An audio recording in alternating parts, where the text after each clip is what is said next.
What's up everybody, Grant here from Spectre Racing. So you just saw the dyno video. Car made 513 wheel horsepower and 465 foot-pounds of torque. Here's the dyno graph again. So that's about what I expected, a little bit less, but you know, we ran into more or less octane issues and the cams were a little bit of a limiting factor. So it's running 93 pump with Boostane Pre-103.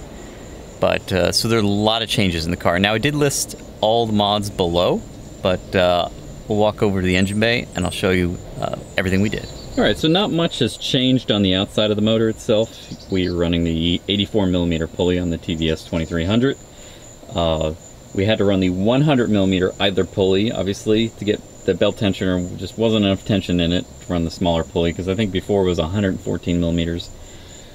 So now we're running the Meizer electric water pump, so that'll help with a little bit of cavitation at higher RPM, have a more consistent water pump speed, I guess, through the system, however you want to call it, water flow.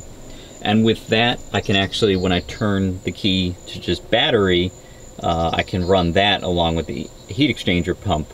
So I can really cool off the car in between sessions without having to sit there chugging through gas.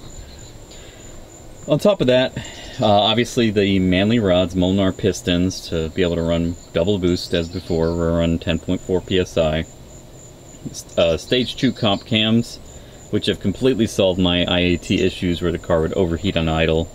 They also sound pretty gnarly. Kind of a quicker lopey cam than before, where it's kind of a slower lopey cam. So, Velcro gaskets all throughout, ARP Head Studs. The motor itself was actually an LK Cube motor. The original motor I got actually had already been bored over 020. So that motor's still fine. I'm going to put it in my little Ranger project that I have. So along with that, we did the Canton 8-quart Baffled Oil Pan. So more oil, and it's baffled for more consistent pickup in like a high G turn. We also did the Ford Racing High Performance Oil Pump. So I believe that's just off the GT500. Beyond that, I'm sure I'm probably forgetting something, so make sure to check out the list below if you're interested in the full build. If you have any questions whatsoever, make sure to hit me up down here below or on Instagram. So that's it for this video. Make sure to check out the next video where we took the built motor Mustang to grid life south at Road Atlanta.